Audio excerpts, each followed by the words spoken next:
Two friends, Two pastors, two theologians, exploring God and the greatest mysteries of life. unscripted, I'm Dr. Wes Arblaster, and I'm Dr. Ethan Smith. and we are... Mysterion.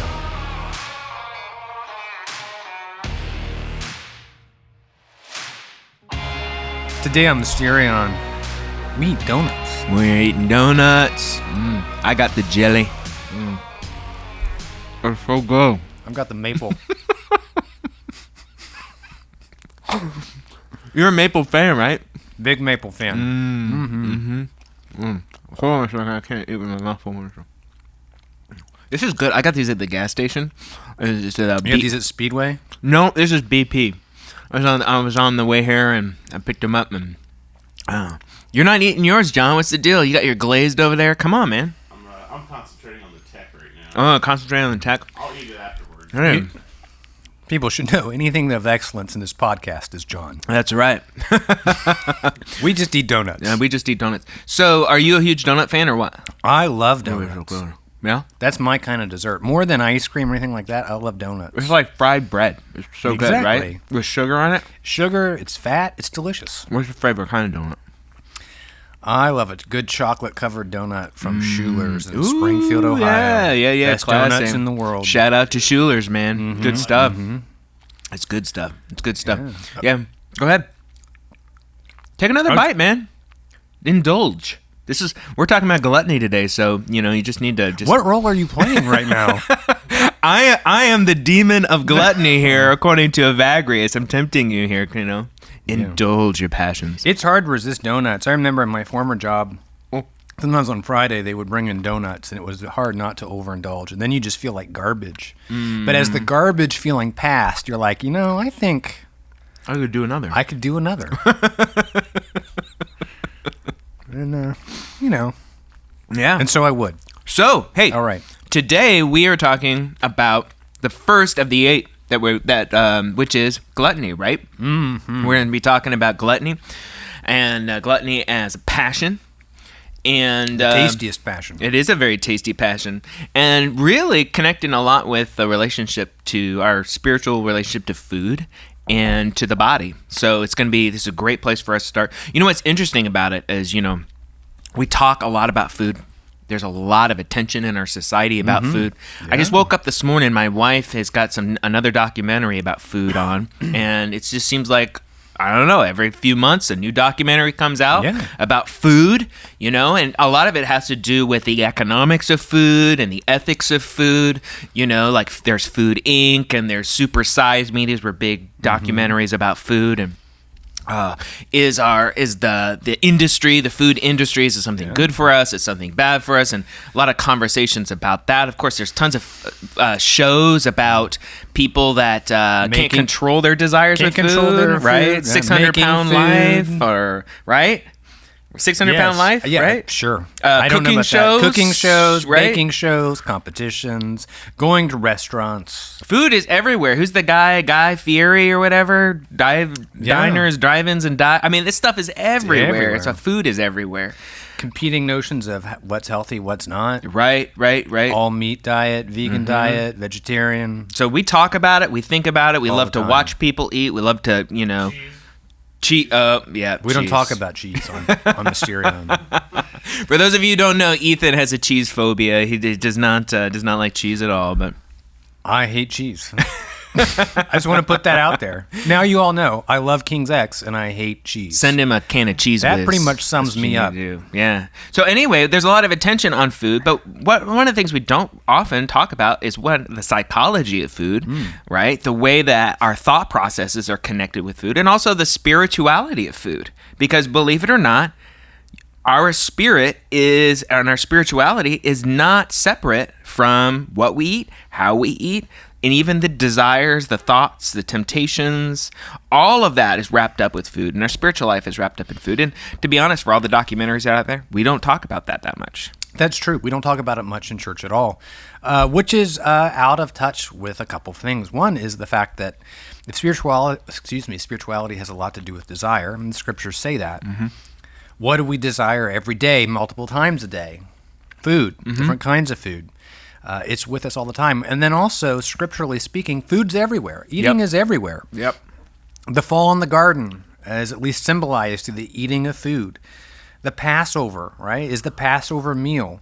The Old Testament is full of feasts and fasts. We get to Jesus' story. It's a story of fasting for 40 days, and then from feast to feast to feast, he told parables Jesus about is constantly feasts. dealing with food. Food's everywhere. Yeah, it's everywhere. And then even in Revelation, in the end, the great banquet. So food is bound up with what we are as human and our desires, and spiritual life is a lot about that.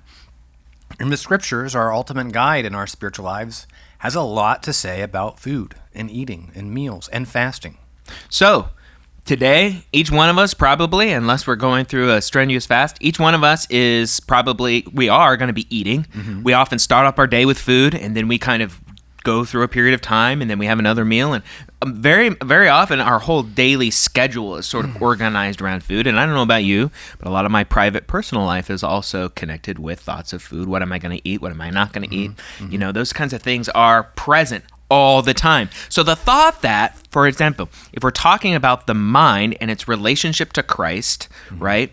If our mind is tuned to food, which it is every single day, it's natural for us to say, what's the significance of food? How does food relate to my spiritual life? And Evagrius, who we're going to be studying today, and we're going to be looking at the Practicas today, talks a lot about this. This is where we begin. We begin in our analysis of our relationship to the divine love, which is Christ, by focusing on our mind's attention to food and our practices in relationship to food. And how interesting that he starts there. And in fact, this whole tradition of reflection that runs for hundreds and thousands of years in the church of thinking about how do we overcome the temptations and the thoughts that lead us to temptations, the place that is started by, for the place where everybody starts, is gluttony, food. These kinds of desires, and being overly concerned with the body in this particular kind of way is where everybody starts.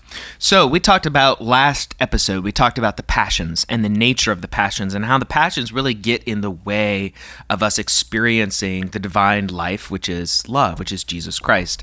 And so the very first passion that Evagrius lays out is the passion that is brought about by gluttonous thoughts. And so we're going to begin there. But as we begin there, we want to kind of, again, try to give a bit more context to what the Practicas is about, what Evagrius is doing, because if you have begun reading the Practicas with us, you'll notice this is kind of a strange work. It's really weird. Kind of different for us. You gave us a big kind of a summary of who Evagrius was and why he's important. We want to talk a little bit more about the Practicas first of all, and the Desert Fathers, as we begin to set the stage for why Evagrius says what he says regarding food and throughout the Practicas, really. Let's talk a minute about who the Desert Fathers are and why we should listen to them.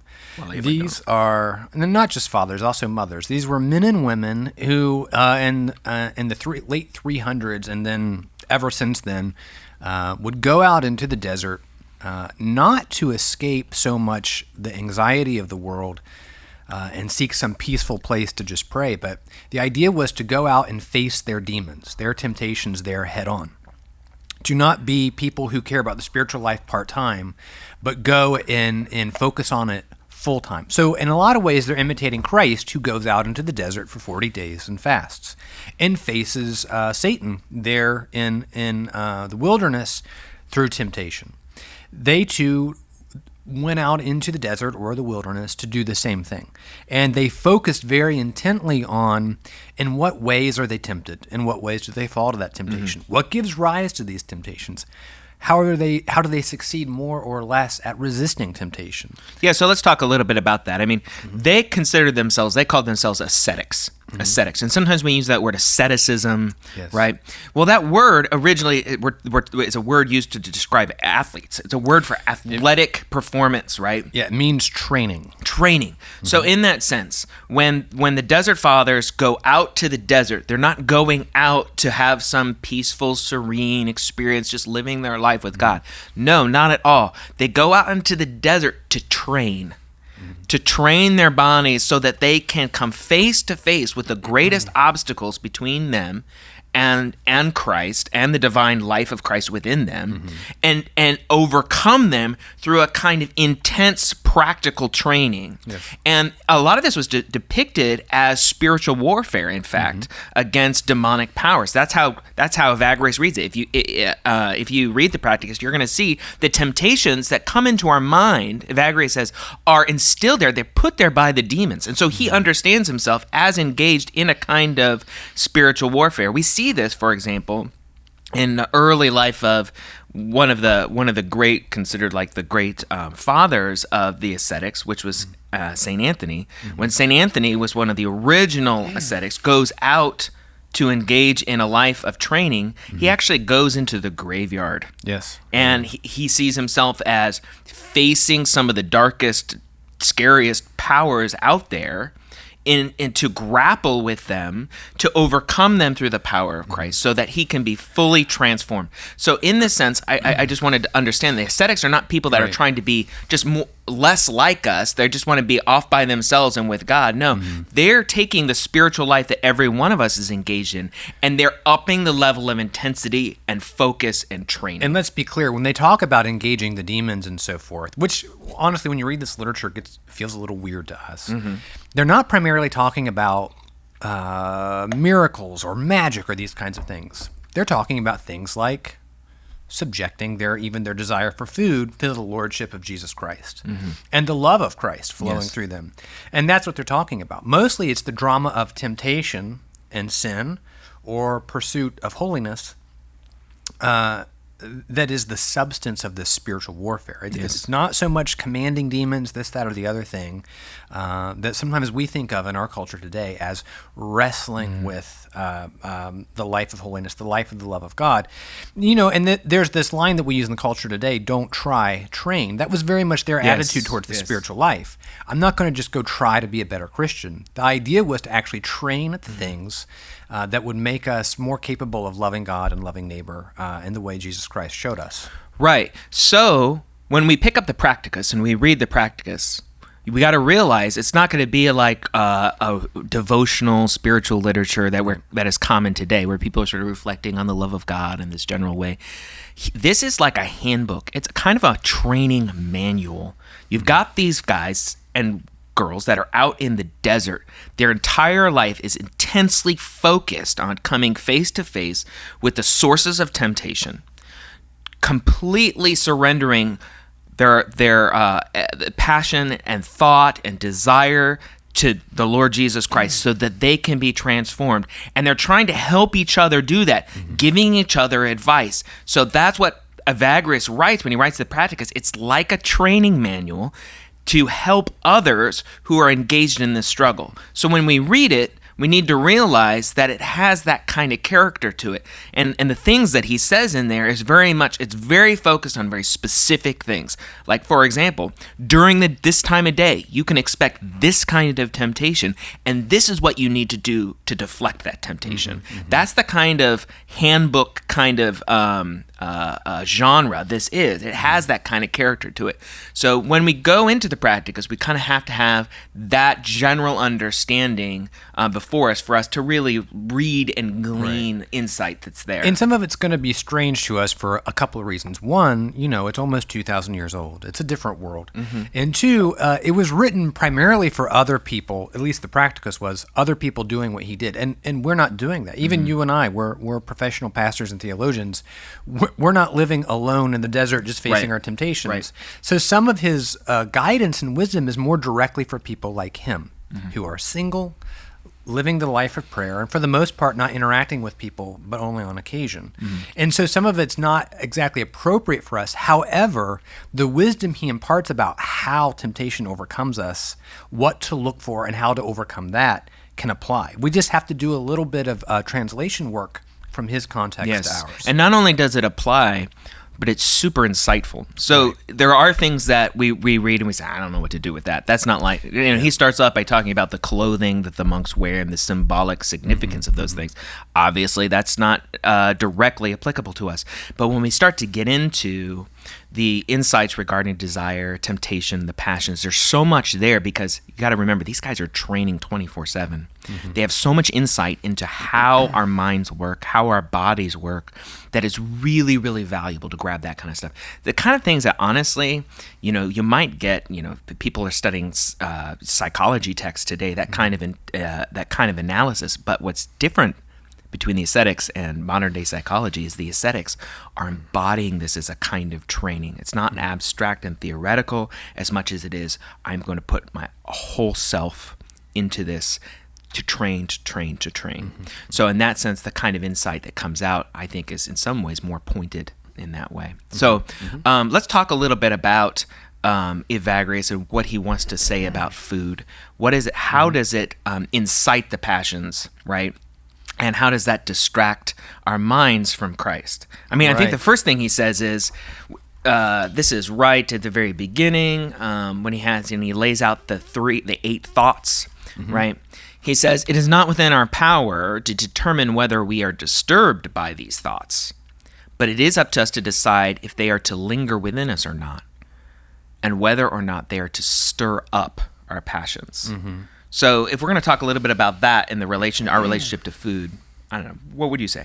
Well, there's a number of things to say. Before we get specifically to food, this idea that disturbing thoughts will come and go.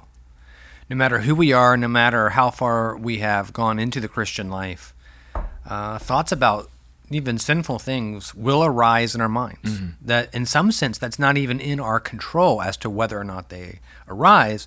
And so Evagrius wants us to, 1, understand that will happen. Yes. And 2, recognize what we do with those is the most important thing. We can dwell on those, and they can stir up passion, and that passion can lead to sinful actions, and sinful actions can lead to habits, and that can lead to spiritual death. Or we can meet these thoughts with, in other places, we'll talk about prayer. So these thoughts can arise in our head, and that can either lead us down a road that leads ultimately to sin and spiritual death, or precisely because they're there and we recognize the danger, we run to a kind of prayer, and they can actually become the occasion that leads us to prayer. Yeah, so let's talk about this for a second. Think about it this way, is he wants to say that what goes on in our minds and our thought life, there's a kind of passage of time and a relationship that we have to our own thoughts. Our thoughts originate often. Most of our thoughts originate when they first begin to emerge within our minds are not within our control. And this is one of the reasons why they point to potential demonic activities. We're not responsible for this. It pops into our head. If I say, don't think of an elephant, boom, an elephant pops up into your head. Many of your thoughts are not under your control that way. But what do we do once they emerge, right? How do we relate to them? And what Evagrius and a lot of the Desert Fathers would say, our natural tendency or temptation is to begin to, their word would be couple with them, right? But kind of begin to develop an intimate relationship with these thoughts and get our passions, our desires tangled up in those thoughts, which then begin to carry us off the track. Yeah, in a lot of ways, he's carrying forward the kind of analysis you see in something like the letter of James. James talks about the root of evil is in the desires within us for these pleasures. People like Evagrius are reading those texts, and they're actually going through these experiences, and they're sort of expanding on that wisdom. But let's talk about gluttony specifically. Yep. What is gluttony and what gluttony is not?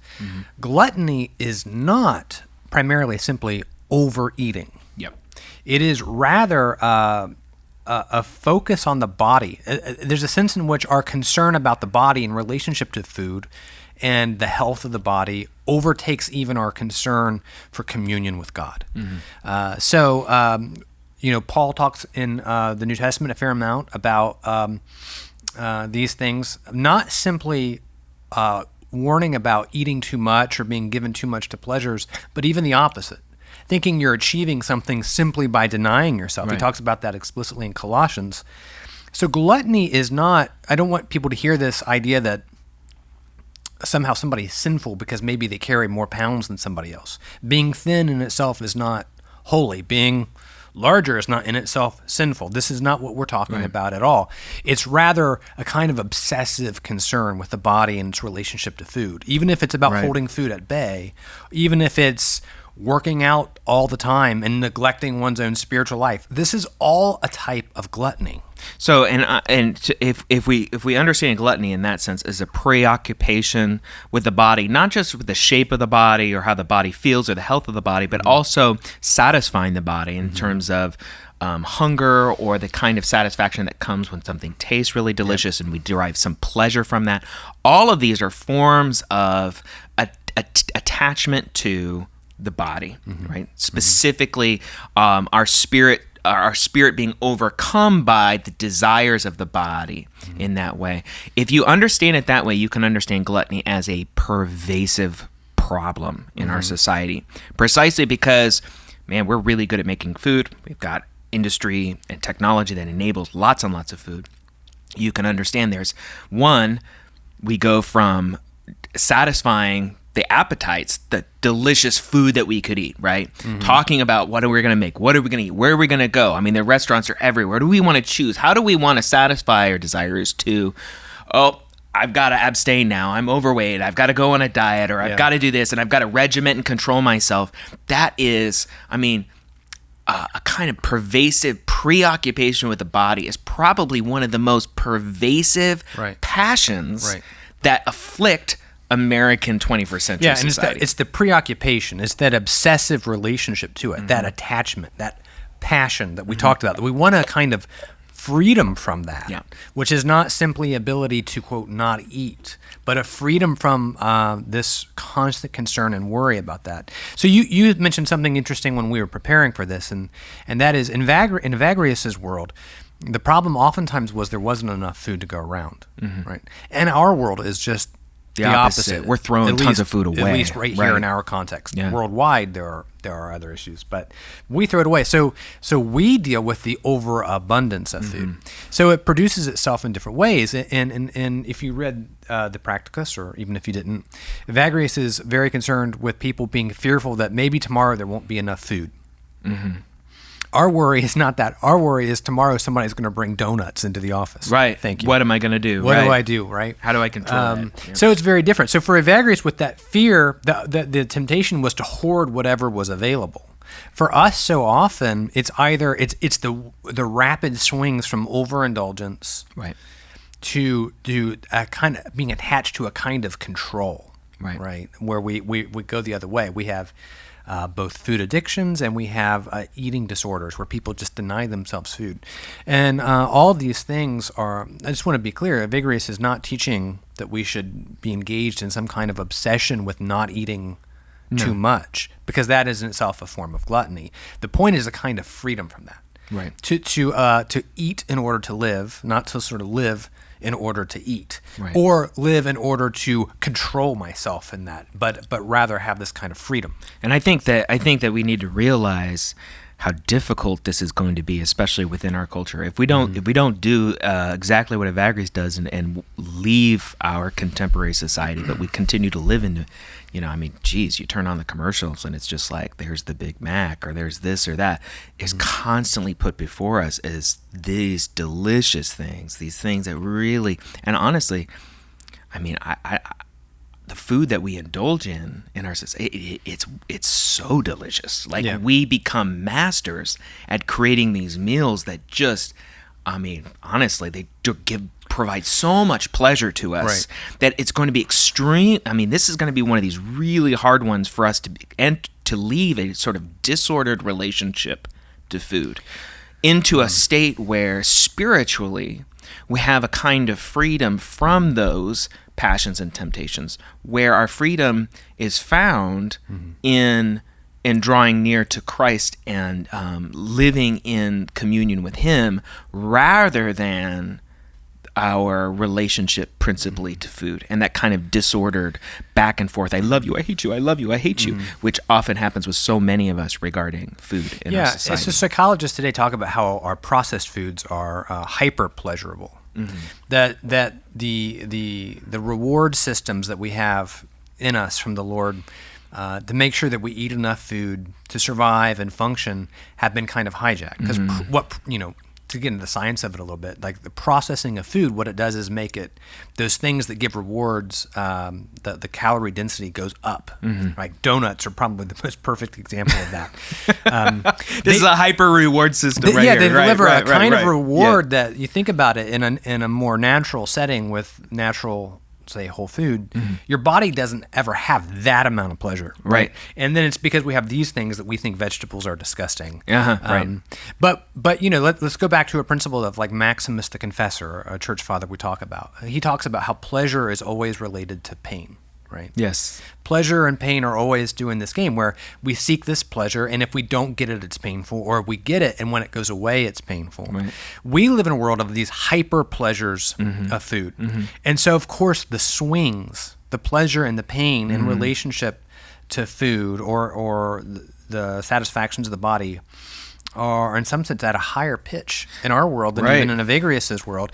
And what we need to talk about here is not simply a kind of slavery to that, but how does that get in the way of experiencing Christ within us and embracing the love of Jesus Christ? So, like, for example, my donut's almost gone here, and I'm already starting to lament the fact that it's not going to be able to deliver. You have so much of yours left. Yeah, and you can't have any of it. Oh, man. So this is the thing. We kind of know this stuff. Oh, you're going to, oh. The way you did that too, man. You're just trying to make me desire your own donut. Okay, so we can reflect on these things in the abstract, but let's get down to the practical stuff, like personal stuff. So last Friday, I was telling you this earlier today. I had a rough day. Couple of major disappointments just hit me. 1, 2, 3. You realized who your best friend was. You're like, oh, gosh, I was super what am I disappointed, doing? Right? Yeah. I'm working on my lawnmower outside, and it's not going well. Like, it's very frustrating, and so I'm on my way to the auto parts store to try to figure out what I need to do to fix this dumb lawnmower. And I'm not even really conscious of it, but I'm like, I'm gonna get. This is what I was drawn by. The image, the thought popped into my head of flaming hot Cheetos, which I know you hate, but I'm telling you, those things are my favorite. And so it just popped into my head, and then it was sort of like, and then because we've been preparing for this episode, I became immediately self-conscious of the fact that, I know what's going on here. Like, this is my own frustration, my anxiety. Now, my psyche, my soul wants to find some kind of solace or peace or comfort because I'm so frustrated. And I'm going to find that solace. I'm going to find that peace and that comfort in something that's delicious. And something, honestly, I went and I bought the Cheetos. And it's funny because I'm munching on these Cheetos, and I'm sort of analyzing what's going on with me during that moment. I'm thinking, I've been hitting all these frustrating things all day long. All these no. This is not going to be, you're not going to get what you want. You're not going to get what you want. You're not going to be able to have it the way that you want. And I was frustrated. And then all of a sudden, for 99 cents or $1.50 or whatever, now there's something that can only say yes to me, right? Right, I can indulge in the Cheetos. The Cheetos can't tell me no. And there's a sense in which this delicious, comforting experience provides me with some peace, right? Provides me with some solace. And I'm just saying that's a kind of personal example of, how much of that kind of thing is happening to us throughout our day? That actually a relationship to I food. never have that relationship to Cheetos. But it's true. There is a kind of psychological and spiritual connection that we have throughout our day to food. Food provides a kind of release valve for our frustrations, for our anxieties, for our disappointments. So you were looking for consolation in Cheetos. By the way, cheese makes me wonder if there is a God, but that's another subject. You were looking for consolation in food, but then after you got it, then you still have this tortured relationship, right? Right. To the food. I got the Cheeto dust on the sides of my beard here, and a little tears coming down my cheek because they're all gone, Sorry, go ahead. That didn't really happen.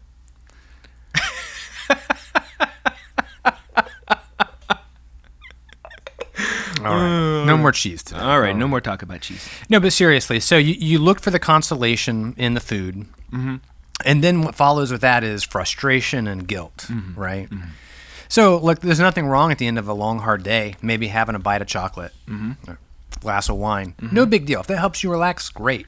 The issue, again, is that passionate, attached relationship, where that displaces looking for the consolation in the life of Jesus Christ, right? Or if it makes us people who are so, how do I say this? All of our effort and energy goes into either seeking the pleasure of food or being tortured over the fact that I don't have control over that we stop embodying the virtue of Christ's own love. That's right. We can become self-centered people this way. Not simply if we become addicted to food. That's one thing. If I just live my life saying, I'm not going to be nice to you right now just because I'm hungry, right? And of course, we know hangry, that's a physiological thing, but that's something else. It's another thing if I have this sort of push-pull relationship, this kind of obsessive relationship that our culture tends to build, and that can make me a self-centered person. Yeah. So even if I am resisting the food, that's where my thoughts are. If I'm in the room with somebody else, I'm thinking about that. I'm not paying attention to what's going on with them. I'm not looking for maybe they're going through a hard time.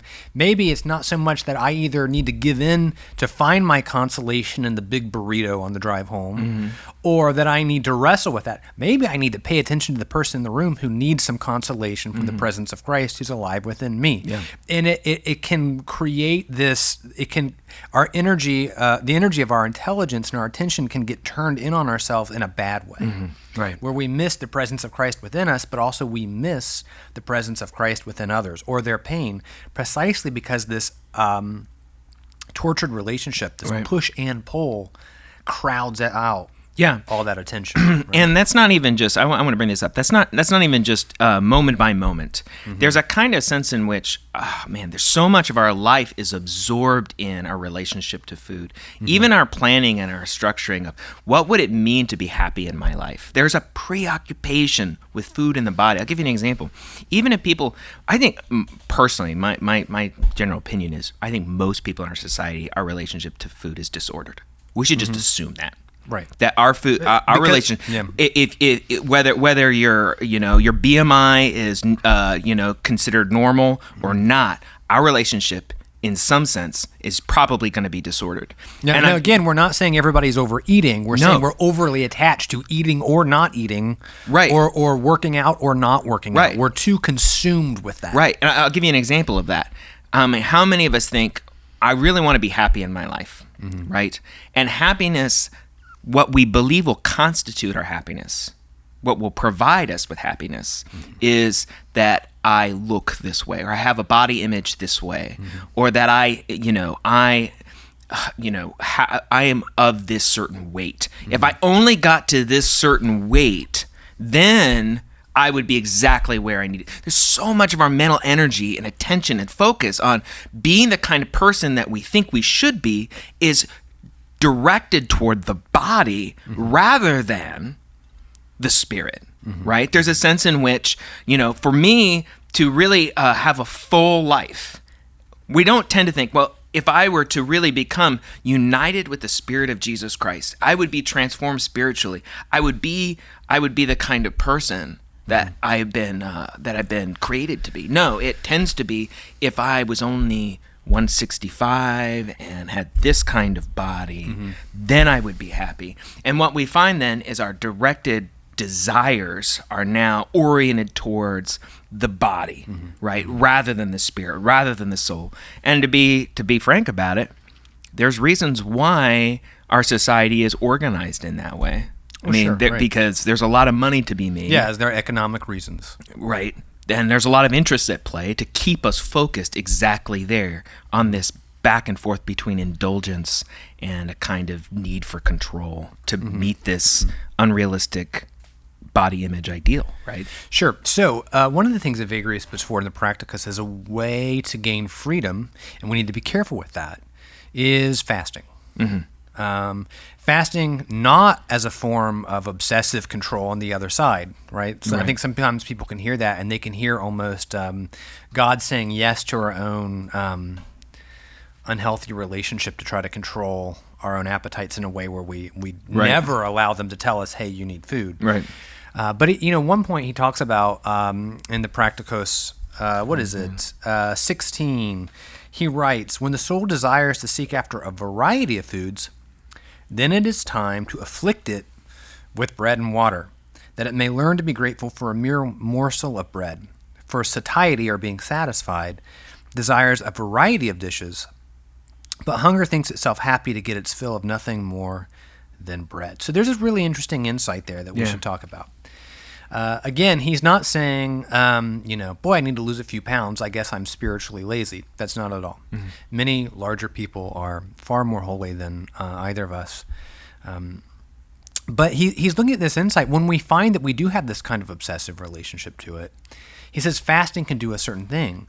It's when we're always giving in to our appetites that we say, well, I want to try this and this and this and this and this. But if you've ever fasted for more than a day, you get to a point where basically you say anything would satisfy me. Just want some food. I just want some food. Yeah. And even a simple pleasure becomes a simple pleasure again, where the sort of hyper-pleasurable donut makes me unhappy with a simple bread and water. Don't eat for a couple days, he says, or live on a little less food, or bring the variety down, and eventually you actually learn to be satisfied with more simple things. Yes. And then, because you're satisfied by something that doesn't have the hyper pleasure, just an appropriate amount of pleasure, that swing between pleasure and pain, the amplitude there kind of comes down. Right? Yes. And then we have that apatheia, or at least we're getting closer to the apatheia, where these things are there for us to exist, to live. And so you can do things like this, right? Like, and it's a kind of training. So another thing is, we all know you can do something hard for a certain amount of time, right? So sometimes we have this idealized notion of fasting. Well, I'm going to fast and just focus on God. That's not how it works. You fast for a little while, it gets harder to focus on God. But the idea is, I'm going to take a day and I'm going to fast, and I'm going to focus on God. It's like lifting weights. Mm-hmm. It's harder to push your arms up with the weights on there. It's harder to turn your mind away from the food when you don't eat for a while. Mm-hmm. But if you say, for this short time, I'm going to both deny myself and focus on the Lord, both deny myself and be patient with you. It's like that weightlifting. And so when we go back to our normal patterns and we eat in a normal, it's like doing a push-up after you've been doing bench press with a bunch of weight. It's a lot easier, right? So again, this idea of training. So fasting can become this kind of training where it's actually a little bit more difficult to do your disciplines there. But the idea is, short time, I'm going to make sure I do it because I know it's going to end. Then you come out the other side stronger. Yep. And I want to add a little bit more to this because I also think that there's some other things in this passage that I think are worth bringing up here. He to me, there's a remarkable insight about the nature of desire. If we are satisfied, if our bellies are full, it's not like the desire just tends to go away. Right. Right. We tend to, our desires begin to multiply in the sense of, well, now it's not just about having a meal. Let's go have a meal together for lunch. It's about where do we want to eat. Right, and then you go there, and then there's 50 different selections, right? And I want this, and I'm going to try that. And again, our society really encourages this sort of multiplication of desires. But the point here is this: to be satisfied just on the most basic level often promotes surplus or plenitude of more and more desires, and you can get caught up in that cycle, right? And so he says the way to avoid that cycle is to ratchet down our satisfaction. So we begin to experience satisfaction with some more basic minor things. And that actually, in some sense, because desires many ways are out of our control, they just kind of emerge within us. To control even our level of satisfaction begins to pare down, to cool down in some sense, the desires, right? There's a sense we begin to desire less. And I think that that's really fascinating because it's a remarkable insight into human psychology, really. Right. And he's also giving us tips on how to, in fact, tame the desires. It's almost like our bodies, it's almost like, I don't know, like a wild animal. It needs to be domesticated. It needs to be trained. It needs to be tamed. If you learn to be able to do this, even with your own desires, then your body begins to, I don't know, it's sort of like the image of the horse with the bridle, right? There's a sense in which our bodily appetites, our bodily desires begin to be able to be used in a healthy and directed way rather than just pulling us left and right. But we have to actually kind of get used to training ourselves this way so that we have control. And I'll give you an example of this. There's periods in my life where I don't think about food at all, right? Of what I'm going to eat or how I'm going to eat. And I tend to just indulge whatever I want. It's whatever appetite comes up to me. If I want McDonald's, I'm on McDonald's. If I want to go have Subway, I'm going to have Subway. Whatever it may be, I'm going to do that. But as soon as I begin to exercise a certain level of control, right, then suddenly you kind of begin to realize that the body can be tamed. The desires, the passions can be tamed. Yes, they change. The way we desire changes over time depending on what we do with the desires we have today. That's right. And there's a sense in which the soul or the mind is strengthened because it begins to exercise some control. Right. So there's the relationship between being out of control and the body ruling, the desires ruling, begin to be tamed, and the mind begins to be able to exercise itself and gain the strength to say, this is where we're going to go. This is what we're going to do. And these kinds of exercises regarding fasting give some kind of, it's an empowerment to the mind. It's an empowerment to the soul. And the body, it's not that we afflict the body in a harmful way, but the body begins to be, in some sense, subservient. So what you're saying is two things. One, both what we do with our desires today can change them over time. And if we pull back, we deal with a little withdrawal from our addictions, those will change. But that move also, in a sense, strengthens the spirit or the mind in its attempt to say, whoa. The body is good, the body is great, but it's not. The flesh is not supposed to lead the spirit, but the other way. Spirit's to lead the flesh. So you got to actually strengthen the spirit. So you're both weakening this. It sort of swings between pleasure and pain. Bring that amplitude down and strengthen the spirit.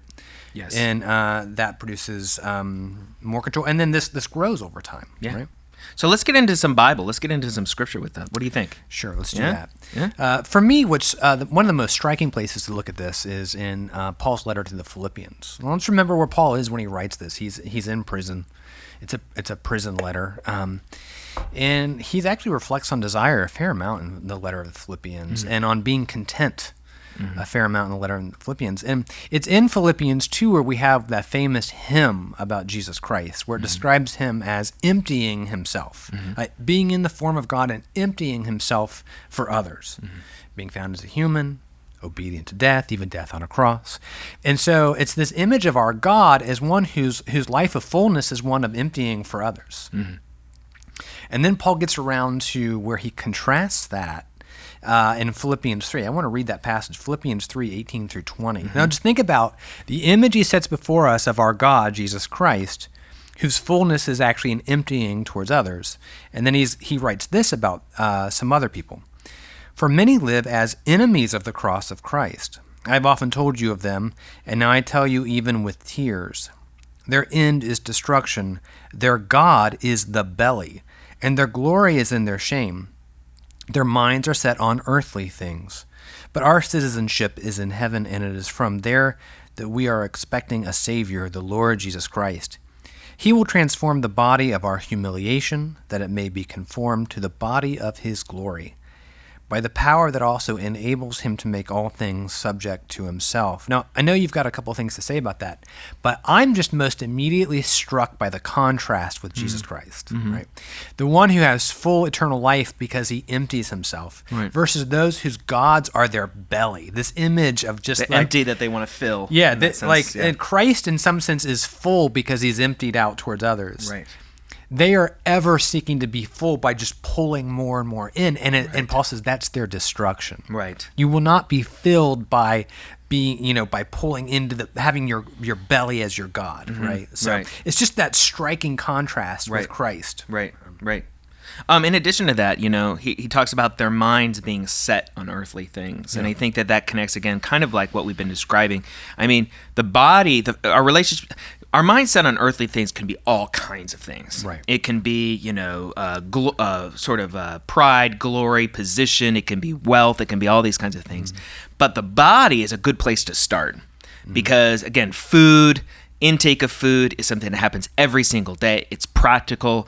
I use my hand and I stick it in my mouth. So if we start with something very practical and daily in that sense, it can bleed out into all kinds of earthly things. But if we start there and we say their minds are set on earthly things, that's exactly, I think, man, geez, if he was to describe our culture, our mind set on earthly things, that's what's going on. Whether it's indulging the desires for delicious satisfaction of food, or controlling the body and developing a certain body image, etc.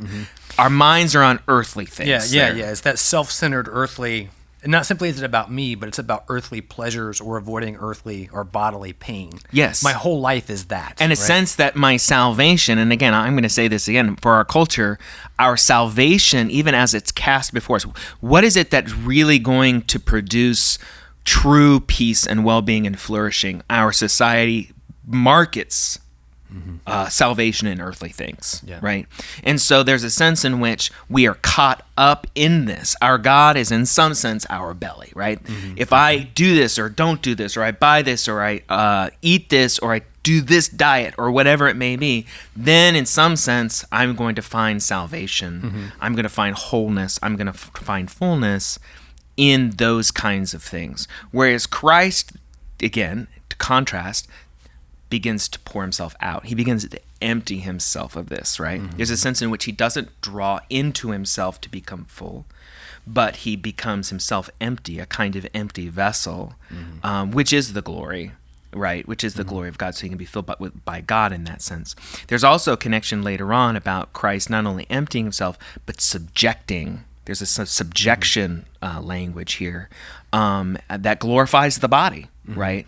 If we're going to be reading that, it says, he will transform the body of our humiliation that it might be conformed to the body of his glory by the power that also enables him to make all things subject to himself. Maybe we make so a there's couple hope comments for the about body that? even in Christ, right? Yes. It's not just about the spirit or the mind or the soul. But, Paul says something striking, that the hope for our bodies ultimately is in Jesus Christ himself. Not simply that we'll be resurrected in the end, though certainly that's included.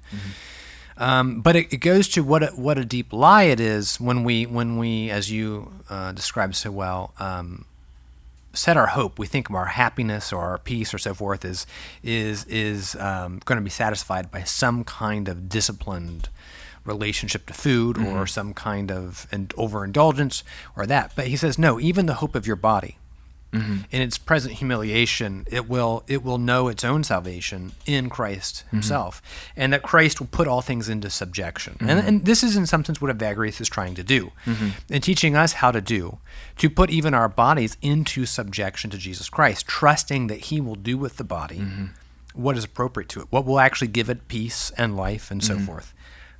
There's a sense in which, if we go back and we could touch on the first chapters in Genesis here, the actual what we talk about is the fall into sin.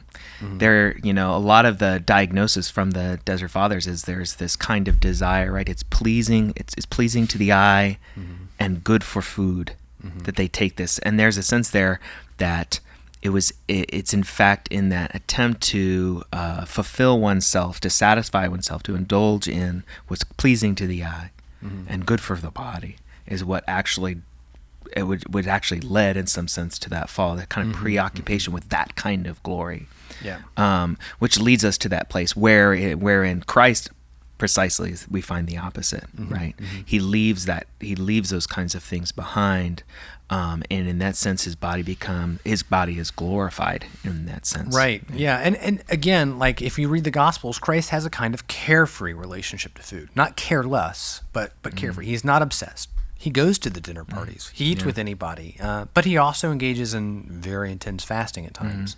And so that's where we want to get. I don't want people to walk away from listening to this with a more anxious relationship to food. The idea is actually to go the other way. Yes. Where we're less anxious, we're less obsessive about these things. Yes. And we take on spiritual disciplines as a way to release us from that attachment, but also to fill up that attention that we would normally give towards the things of the body towards the things of Jesus Christ, whether that be experiencing him within the heart or loving others with his own love.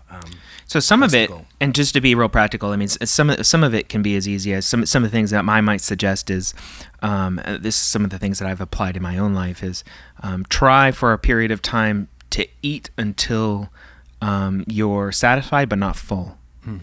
You know, in that sense that you are no longer hungry, but you're not full, as in stuffed. Which is said That- again and again in the Philokalia. Yes. Right. You get the sense of satisfaction. You're like, I could eat more, but you should push yourself away from the table. Not because you don't want to gain weight, but Right. as an exercise. It's an of exercise freedom. of control and freedom in that sense. So that might be something that some people take on. Some people it might be, and again, everyone's different. And again, the fathers all say you have to take into account each individual, their weaknesses and their strengths, how much food they actually need to be Yes. healthy and strong and things like that. But you might consider, well, maybe it's just one meal a day or 2 meals a day. In that sense, you're not living for the food. You eat to live, not live to eat. Now, some people will try that, and they'll actually grow more obsessive about it. Right. And then if that's happening, then that's not the rule you should have. Right. You're looking for freedom. Right. Right. So There's a sense of detachment Yes, from right. food, from the pleasure, the satisfaction that our bodies crave from food. Getting some control over that, strengthening the spirit, and then beginning to long for satisfaction, peace, comfort, not in earthly things, not in bodily things, but in spiritual things. And for each of one of us, it kind of plays out differently. Yeah. Sure. So let me ask you, have you hit your sugar crash from that donut yet? No, not yet. But if I eat that whole thing, I will shortly. You're You'll going find to me in my office, just kind of deep passed depression. out. Yeah. Deep depression. John, you haven't even eaten your donut, man. What's going on, dude? Soon it'll happen. Soon. Well, I completely John is consumed free mine, in his so- relationship to the donut. Yeah. Just because it's there, he doesn't have to eat it. Hey guys, we'd love to talk to you more about this stuff on Mysterion discussion group on Facebook. So throw up your questions and your comments. Tell us what you've done. Tell us, give us some tips as far as if you've learned anything from your own experiences with fasting and the temptations which come from gluttony. And we'll share some insights. Let's do this together. And we have fun stuff coming up. We're going to continue to go through the various thoughts, the passions, sometimes with guest hosts, and then we're also going to do some interviews with some fun people where we'll take a break from going through the book and do some interviews. So be looking for that. Thanks for joining us, and we'll see you next week. Thank you.